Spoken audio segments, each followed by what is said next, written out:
Porsche CEO, he said earlier this month, intense discussions on Bugatti's future were ongoing and Rimac would play a role as the brands were a good technological fit. We just don't think it's safe. That's what Porsche said about Matt Armstrong's rebuild. Then, weeks later, Porsche's own CEO said something that changed everything. 7 words.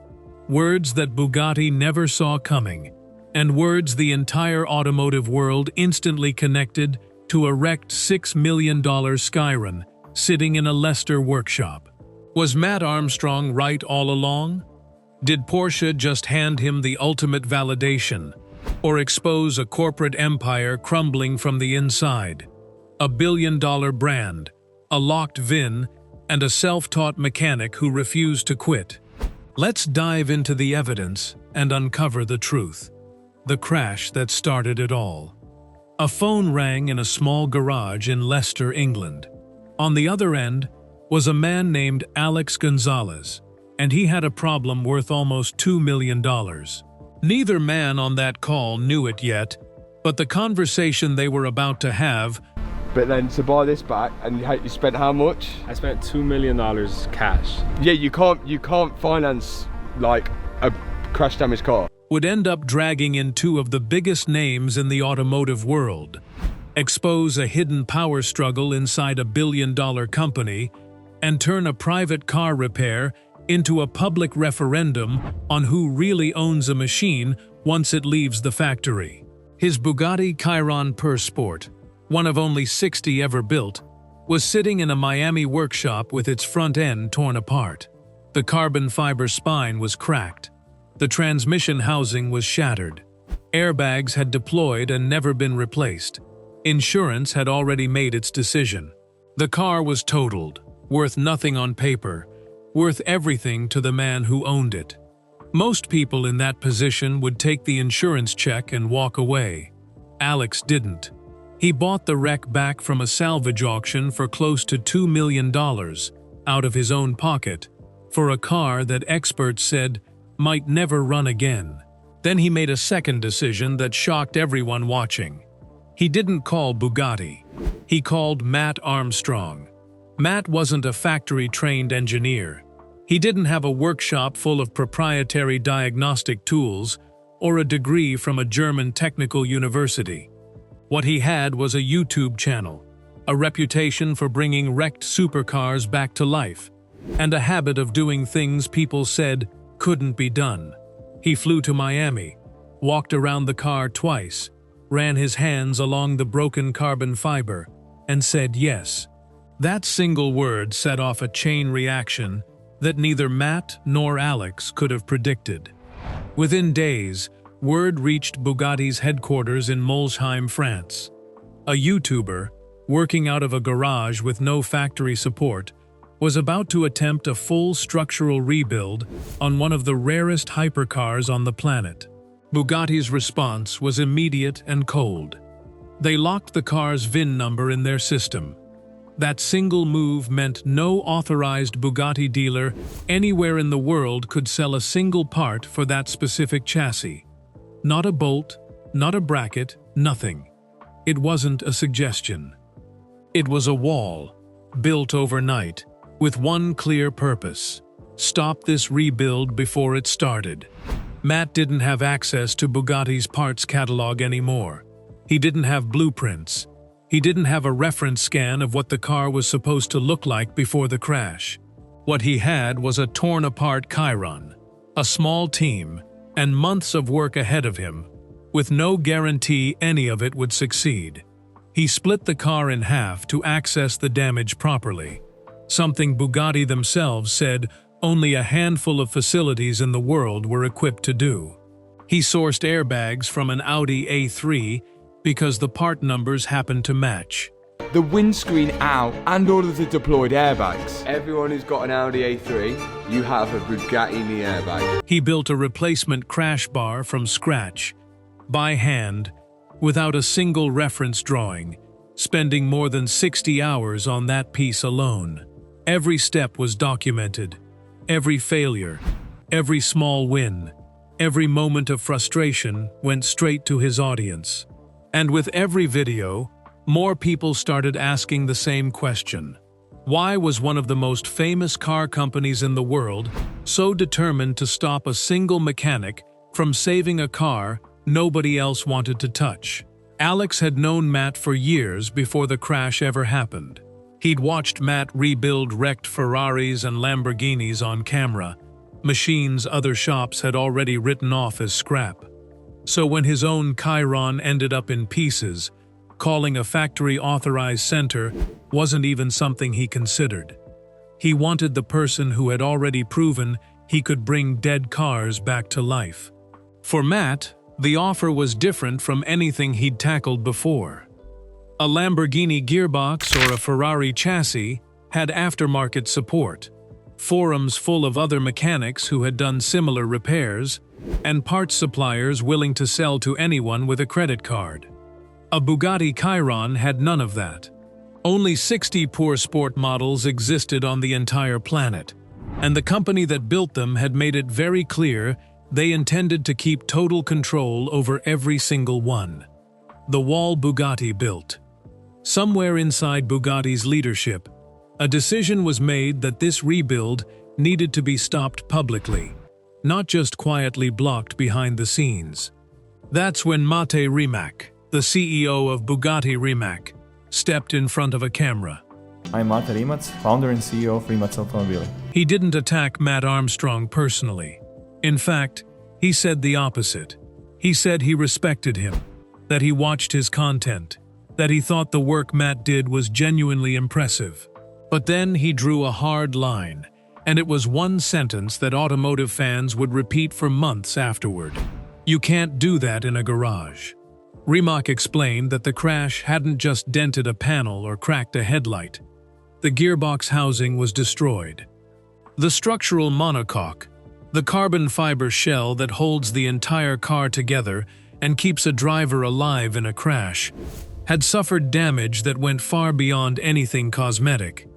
He said there were only a handful of facilities anywhere in the world with the right equipment to properly assess that kind of damage, and even fewer people trained to do it safely. He wasn't just worried about this one car. He said Bugatti wanted its vehicles still running perfectly in 50 or 100 years, and that any rebuild falling short of factory standards put current and future owners at risk. Then came the detail that made headlines everywhere. Rimac revealed that during cold weather testing of Bugatti's new hypercar, the Tourbillon, engineers discovered something unexpected. In extreme cold, the leather covering the dashboard could stiffen just enough to interfere with airbag deployment. Apart from the airbags, and the passenger airbag has gone, but there is some signs that somebody got injured in there. A lot of wiring repair that needs doing on that, and chassis work. It sounded like a small thing. It wasn't. It meant Bugatti had to make specific production changes just to keep that airbag system working exactly as designed. Changes that took a team of trained engineers to identify and fix. His argument was clear, technical, and, on paper, completely reasonable. A Bugatti isn't just an expensive car. It's a machine built with tolerances so tight that even the material on a dashboard can become a safety issue if it's not engineered correctly. But Matt kept working anyway. And that's where the story stopped being simple. Because if Bugatti's concerns were purely about safety, why was the parts blacklist so absolute? Why couldn't Matt buy even the smallest, most replaceable component through official channels? Fans started noticing something odd in Matt's own interviews. He mentioned that someone inside Bugatti had personally hinted that certain parts could eventually be released, only for that support to quietly disappear every time it got close to happening. Was this really about protecting owners from unsafe repairs? Or was there something else driving the decision? Something closer to image control than engineering concern? The parts blacklist wasn't a small inconvenience either. It touched everything, down to the smallest bracket or bolt that carried a Bugatti part number. Matt couldn't walk into a dealership and buy a replacement bumper clip. let alone a structural component. Every single piece that couldn't be fabricated by hand had to be sourced from somewhere else entirely, often from completely different manufacturers, and then modified to fit a car it was never designed for. That's how the Audi A3 airbags ended up in a Bugatti Chiron. Matt discovered the part numbers were close enough to work, a detail that would have taken an official Bugatti technician minutes to confirm, but took Matt's team weeks of research and testing to verify safely on their own. Viewers watching the videos noticed something else too. Rimac never once tried to shut Matt's channel down, request the videos be removed, or take any legal action against him. He simply refused to help. It was a strange kind of standoff. No lawsuits, no cease and desist letters, just a company standing back and letting the world watch someone attempt something they'd publicly declared impossible. Some viewers read that as restraint. Others read it as calculated. If the rebuild failed, Bugatti's warnings would look prophetic. If it succeeded, the company could simply say they'd never actually stopped him, only declined to officially endorse an unsupported repair. Meanwhile, the fabrication work kept piling up. Matt's team had to recreate a front crash structure with nothing but photographs and measurements taken directly off the damaged car, a process that would normally involve factory-supplied CAD files and laser scanning equipment, neither of which they had access to. Every measurement had to be checked and rechecked by hand, because a single miscalculation on a structural component wasn't just a cosmetic mistake, it was a potential safety failure the next time that car hit the road at speed. That pressure never showed up as complaining in the videos. It showed up as exhaustion, long nights, and the occasional moment where even Matt admitted on camera that he wasn't entirely sure the plan would work. That honesty was part of what kept people watching. This wasn't a polished factory restoration with guaranteed results. It was a genuine attempt at something nobody could promise would succeed. Nobody outside Bugatti's walls knew for certain. But the timing of what happened next would make a lot of people start connecting dots that had nothing to do with airbags or dashboard leather at all. Porsche's silent collapse. While the world was focused on a garage in Leicester, something much bigger was falling apart 2,000 miles away, inside Porsche's own headquarters. Porsche had spent decades as one of the most profitable car companies on Earth. We are starting to develop a huge SUV above the Cayenne, a luxurious car, but besides that, we take care for the 911. Then 2025 happened, and the numbers told a story nobody at the company wanted to admit out loud. Operating profit didn't just drop. It collapsed by more than 90% in a single year. The profit margin, once a healthy 14%, fell to just over 1%, barely enough to cover the lights staying on. Global sales dropped as China, once Porsche's most valuable market, stopped buying. Sales fell in China by more than a quarter. Porsche blamed that on difficult market conditions in the luxury segment and intense competition for fully electric models. Expensive new electric models that Porsche had bet its future on were sitting unsold on dealer lots. The only thing keeping the company afloat was the same gas-powered 911 that executives had once talked about phasing out. Behind the scenes, pressure was building from Porsche's parent company, Volkswagen, which was drowning in its own financial trouble. Every division was told to cut costs. Every non-essential asset was put under review.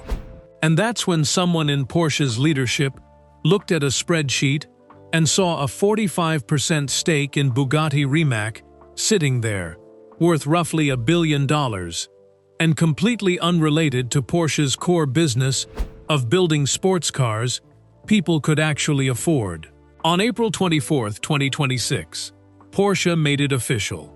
They were selling their entire stake in Bugatti Rimac to a group of investors led by an American firm called HOF Capital, along with a smaller investor called Blue 5 Capital.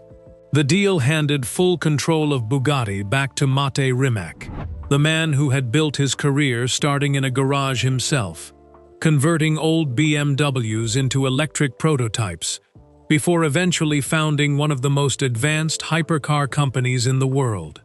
The financial terms weren't officially released, but industry analysts estimated the stake alone could have brought in around $500 million. Porsche's CEO, Michael Leiters, stood in front of cameras to explain the decision. His statement was calm, professional, and carefully worded.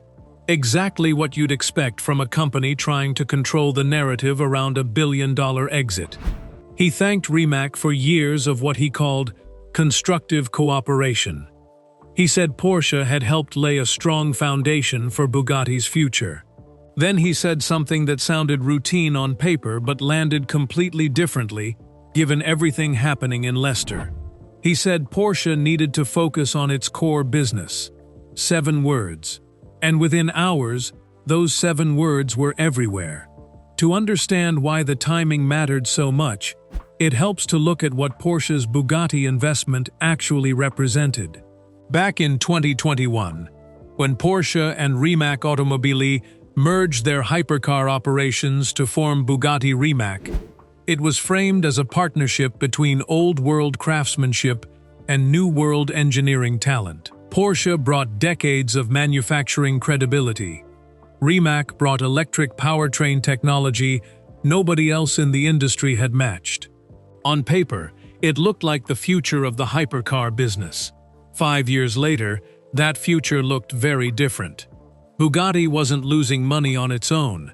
The cars themselves were still selling to the handful of buyers who could afford them, but it also wasn't generating anywhere near enough profit to matter to a company bleeding cash everywhere else.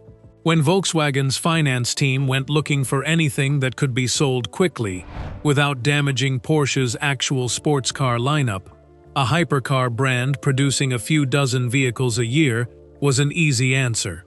That's the part that made Leiter's statement sting. Bugatti wasn't cut because it was failing. It was cut because, next to Porsche's real problems, it simply didn't matter enough to keep. 7 words, 1 shockwave. In any other month, focus on the core business would have been forgettable corporate language, the kind of phrase executives say 100 times a year without anyone blinking. But this wasn't any other month. This was the exact moment the entire automotive world was watching a billion-dollar company fight a lone mechanic over a wrecked hypercar. Porsche is participating in a financing round of Rimac Automobili that will see electric supercar maker raising $157 to $181 million. And when Porsche's CEO said Bugatti wasn't part of the core business anymore, people heard something very different from what he probably intended. They heard a confession. Because Porsche hadn't just been a silent investor while Bugatti built its wall against Matt Armstrong. Porsche owned nearly half of the company. When Bugatti locked that VIN number, Porsche's leadership almost certainly knew about it. When Matt Rimac stood in front of cameras defending the decision on safety grounds, he was speaking as the head of a company that answered, in part, to Porsche's board. Every argument Bugatti had made against the rebuild carried Porsche's weight behind it.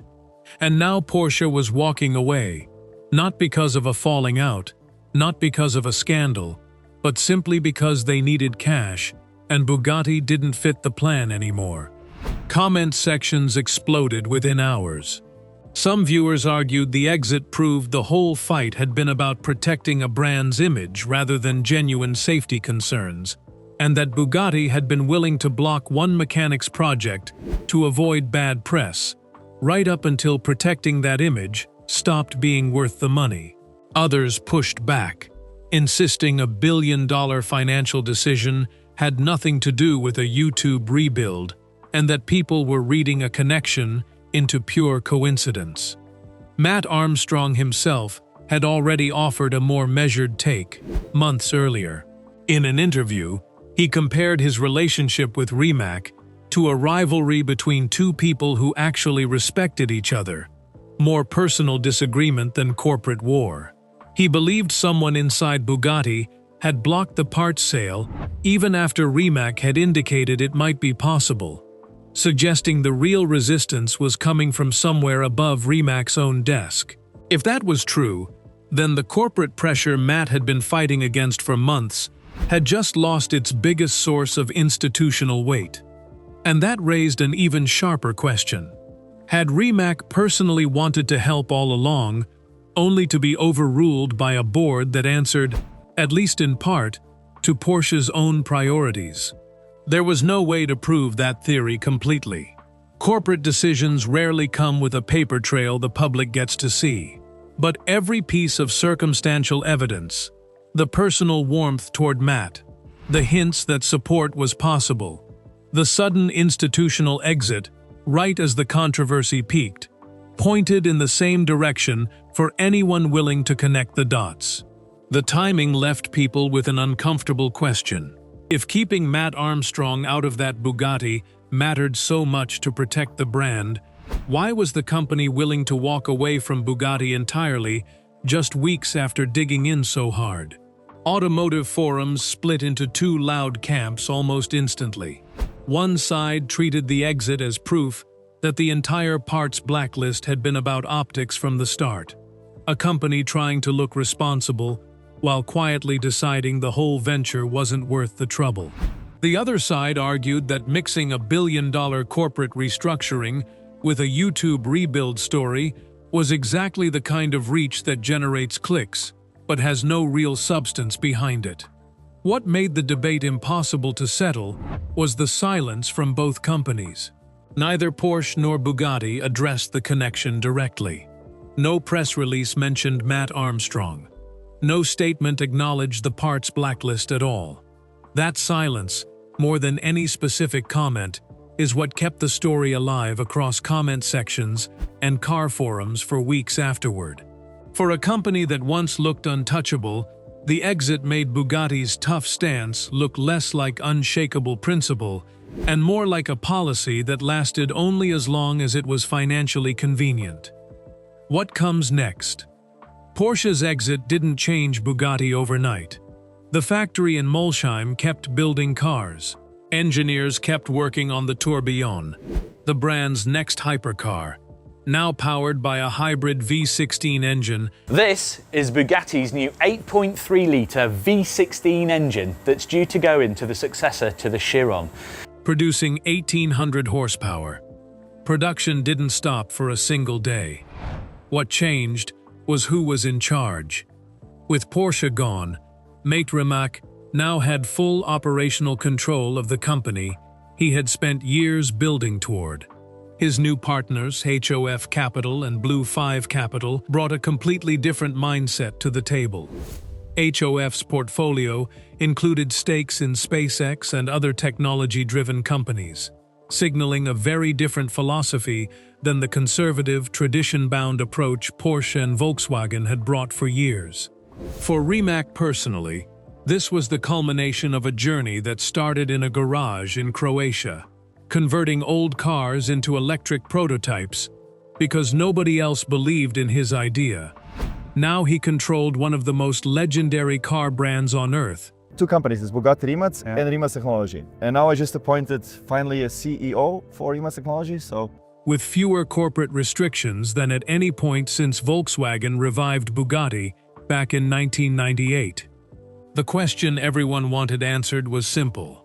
Would a more independent Bugatti be more open to working with people like Matt Armstrong, or would the same safety concerns Rimac raised months earlier remain exactly where they were, just now coming from him alone instead of a corporate structure above him? There were reasons to believe things might shift. Rimac had been personally warm toward Matt throughout the entire controversy, even while defending Bugatti's official position. He'd said publicly that he respected the project and would support it as a fellow car enthusiast if circumstances allowed. Sources close to the situation suggested some parts restrictions on the wrecked Chiron had already quietly loosened during the rebuild, even as Bugatti's public stance stayed firm.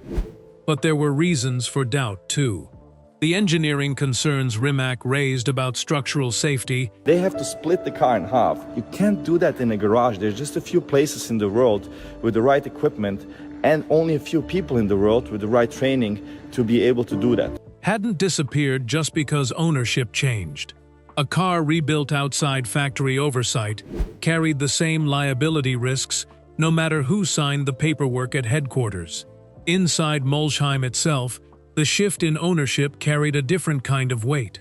The people building these cars by hand, many of them trained in a tradition that stretched back generations, had already lived through one major cultural adjustment when Volkswagen took control decades earlier.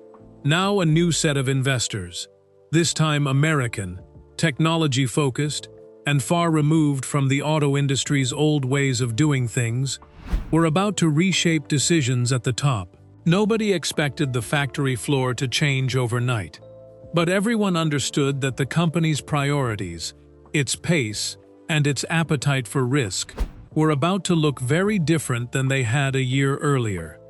What was undeniable was the impact this story had beyond one wrecked hypercar. It landed in the middle of a much larger fight happening across multiple industries, from farmers battling equipment manufacturers over tractor repairs to phone owners fighting for the right to fix their own devices. Matt Armstrong never set out to make a political statement. He set out to fix a broken car for a friend. But millions of people watched a skilled person get blocked by a corporate wall he never agreed to.